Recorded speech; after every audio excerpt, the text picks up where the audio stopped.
श्रीमद् भगवत गीता अध्याय 5 संन्यास योग श्लोक 19 गहराई से कथा रूप में व्याख्या सहित मूल संस्कृत श्लोक इहे त्यजित सर्वो यशाम साम्य स्थितिम मन निर्दोषम ही सम ब्रह्म तस्मात् ब्रह्मण्येषु स्थिता। श्लोक का हिंदी अनुवाद।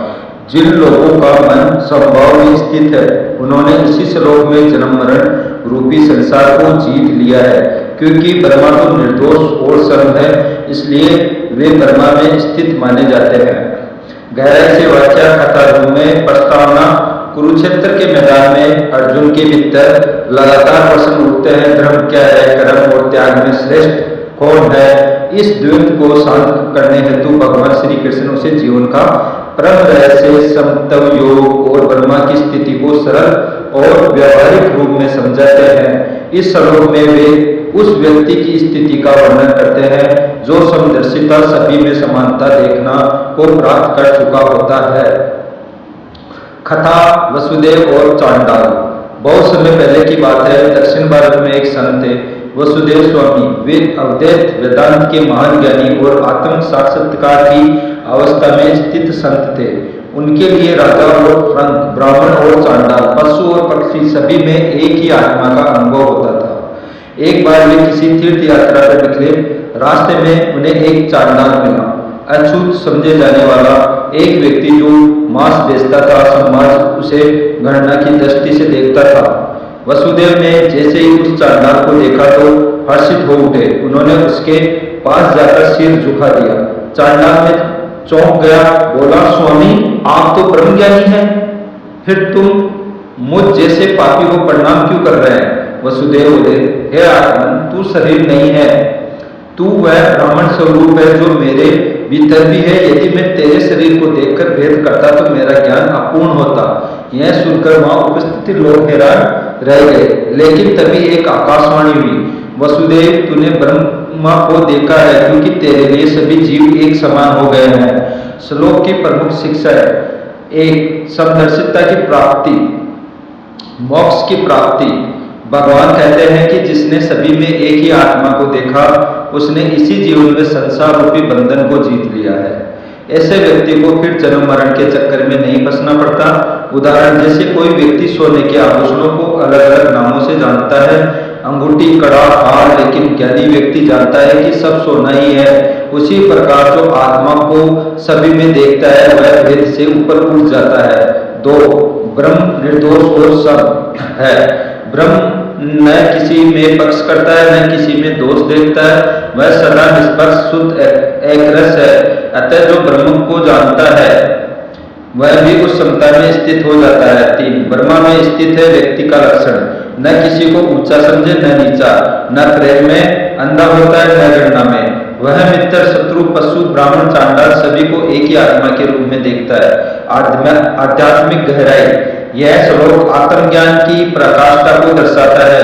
भगवान कहते हैं कि जिसने समता, इक्विनिटी को धारण कर लिया उसके लिए संसार का जन्म मरण रूपी चक्र समाप्त हो जाता है। यह समता कैसी होती है?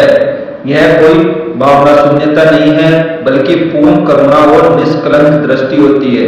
जैसे सूरज सबको समान प्रकाश देता है, ज्ञानी, मूर्ख, राजा, भिखारी, वैसे ही ब्रह्म ज्ञानी को भी सभी को आत्मा का अंश मानकर देखता है। आधुनिक जीवन में प्रयोग। अगर हम भी दूसरों को जाति, रंग, धर्म, पेशा या शिक्षा से न देखकर मानवता और आत्मा के दृष्टिकोण से देखें तो भीतर शांति आएगी।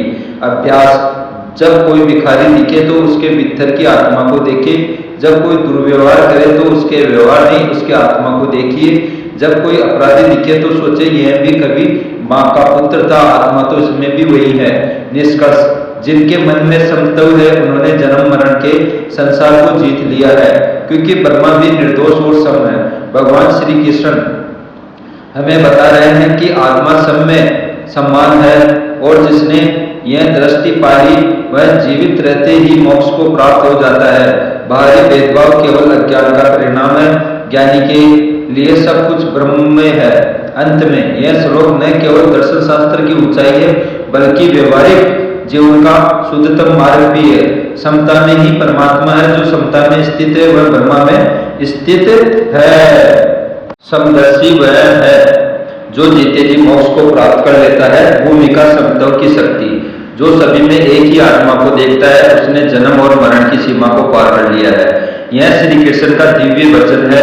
यह केवल शब्द नहीं अपितु आत्मा को जगाने वाली अग्नि है। जब मनुष्य ब्रह्मा को जान लेता है, जो निर्दोष, समान, सर्वव्यापी और आत्म स्वरूप है, तब वह उस परम अवस्था को प्राप्त करता है जहाँ वह न किसी में भेद देखता है न द्वेष।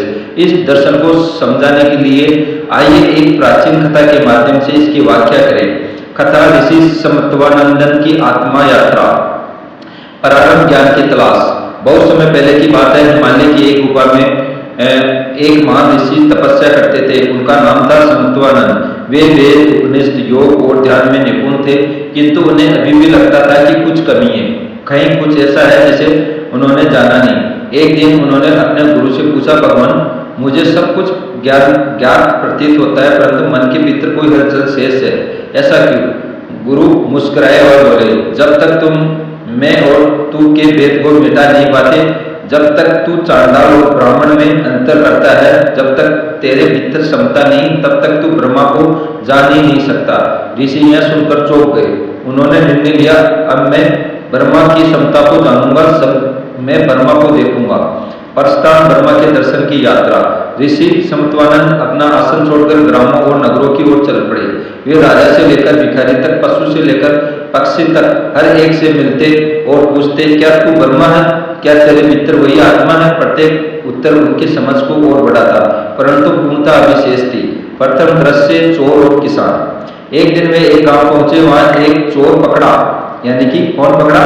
चोर पकड़ा गया। लोग उसे मारने को तैयार थे। तभी एक वृद्ध किसान बीच में आया और बोला, इसने चोरी की है, पर यह भी मेरी ही तरह एक पिता का बेटा है। मैंने भी एक बार भूख में झूठ बोला था। यदि मेरी आत्मा पवित्र है तो इसकी भी हो सकती है। ऋषि यह सुनकर भीतर से कांप उठे। उन्हें एहसास हुआ, पाप शरीर करता, आत्मा नहीं, आत्मा निर्दोष है। द्वितीय दृश्य ब्राह्मण और चांडाल। कुछ समय बाद वे एक यज्ञ में पहुंचे जहां एक ब्राह्मण चांडाल को दूर भगा रहा था। तेरी छाया से भी ये अपवित्र हो जाएगा, ब्राह्मण बोला। चांडाल ने सिर झुकाकर कहा, ब्राह्मण देव, क्या आप ब्रह्मा को जानते हैं? ब्राह्मण बोला, हाँ, मैं वेद पढ़े हैं, ब्रह्म ज्ञानी हूँ। चांडाल मुस्कुराया और बोला, तो फिर मैं आपसे पूछता हूँ, ब्रह्मा क्या छाया से अपवित्र हो जाता है? क्या ब्रह्मा जाति से अलग होता है? यह सुन ऋषि समत्वानंद की आंखें नम हो गई। उन्होंने अनुभव किया, जिसमें ब्रह्मा दृष्टि है वह शरीर या कर्मों से नहीं, आत्मा से देखता है। जिसने आत्मा देखी उसने ब्रह्मा देख लिया। तीसरा अनुभव पशु और आत्मा।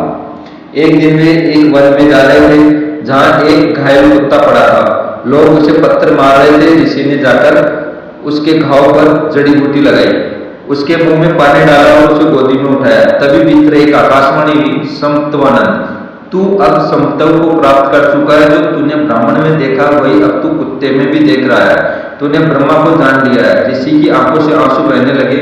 उन्हें अपने भीतर एक गुड शांति का अनुभव हुआ, आत्मा का ज्ञान, समत्व की प्राप्ति। अब समत्वानंद लौट आए, पर वे पहले जैसे नहीं थे। वे किसी को गरीब या अमीर नहीं मानते थे। वे किसी से गणना नहीं करते थे। उनके लिए सब कुछ एक समान था, क्योंकि उन्होंने सब में उसी निर्दोष ब्रह्मा को देखा था जिसके दर्शन श्री कृष्ण ने गीता में करवाए थे। श्लोक का सार, इहे त्यजित सर्वो यस्याम साम्ये स्थितिं मन निर्दोषम ही सर्व ब्रह्मा तस्मात् ब्रह्मांडेषु स्थिता। अर्थ, जिनका मन समत्व में स्थित हो गया है वे इस युग में ही संसार रूपी जन्म मरण को पार कर लेते हैं। क्योंकि ब्रह्मा तो सम और दोष रहित है, इसलिए वे ब्रह्मा में स्थित माने जाते हैं। दर्शन के स्तर पर समझे तो इहे त्यजित सर्व, इसका मतलब है यहाँ इस जीवन में ही उन्होंने सृष्टि को जीत लिया, यानी उन्हें बार बार जन्म लेने की आवश्यकता नहीं, क्योंकि वे सृष्टि के मूल कारण माया और भेद को पार कर चुके हैं। साम्य स्थितिम मन, यह साम्य का अर्थ है समदृष्टि। जब मन सभी को एक जैसा देखने लगता है, न किसी से द्वेष करता है, न मोह करता है, तब वह ब्रह्मा से एक हो जाता है।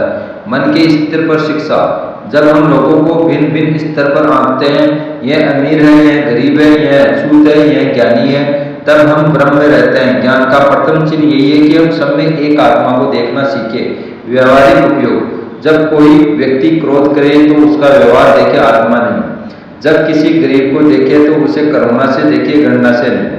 जब कोई ऐसा पशु दिखे तो यह सोचे कि इसमें भी वही ब्रह्मा है। निष्कर्ष एंड इस श्लोक में श्री कृष्ण एक महान दिव्य विज्ञान दे रहे हैं। ब्रह्मा दृष्टि, जो मनुष्य समत्व में स्थित हो गया है, जिसने ब्रह्मा की समता को अनुभव कर लिया है, वह जीवित रहते ही मोक्ष को प्राप्त कर लेता है। यह कोई कल्पना नहीं है, अभ्यास और आत्मचिंतन से प्राप्त होने वाली वास्तविक अवस्था है। प्रार्थना, हे प्रभु, हमें वह दृष्टि दो कि हम सभी में एक ही आत्मा को देखें, हम किसी को नीचा या ऊंचा न समझे, हम समता में स्थित होकर ही सच्चे ब्रह्म ज्ञान को प्राप्त करें। हरे कृष्णा।